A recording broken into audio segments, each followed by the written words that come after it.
Jangan sekera dulu. Ustaz nak kongsikan ada 10 tanda seseorang itu mati dalam keadaan husnul khatimah, mati dalam keadaan baik. Ustaz doakan semoga yang menonton video ini, ahli keluarganya dan semua umat Nabi sallallahu alaihi wasallam dikurniakan dapat mati dalam husnul khatimah. Yang paling masyhur sekali yang kita selalu dengar iaitu orang yang mati pada hari Jumaat. Sama ada Kamis malam Jumaat ataupun hari Jumaat itu sendiri. Semoga Allah kurniakan kepada kita dapat mati di hari Jumaat yang mulia ini. Yang kedua, kita mati dapat mengucap kalimah syahadah asyhadu an la ilaha illallah wa asyhadu anna Muhammadar Rasulullah ataupun kalimah la ilaha illallah. Siapa yang mati dapat mengucap kalimah la ilaha illallah dakhalal jannah. Yang ketiga, apabila dahinya berpeluh, tubuh badannya berpeluh. Mungkin ada di kalangan kita, keluarga kita yang kita tengok jenazahnya berpeluh.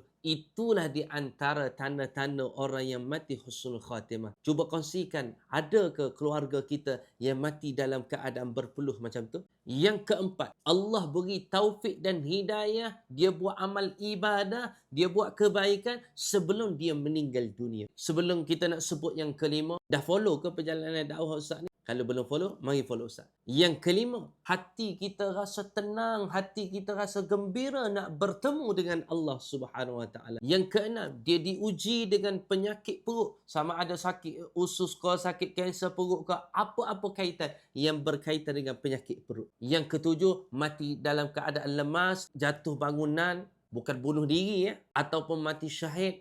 Contoh yang terbaru, dilanggar oleh pemandu mabuk. Semoga ianya di antara tanda-tanda orang yang Allah kurniakan mati husnul khatimah. Yang ke-8 ni sedih sikit, seorang wanita ataupun ibu yang mana dia mati ketika melahirkan anak. Yang ke-9, dia mati dalam keadaan mempertahankan harta dan juga maruahnya. Sebelum kita nak sebut yang ke-10 ni, Ustaz nak minta ada butang share kan? Share banyak-banyak. Jangan kita je yang tahu. Ada butang repost.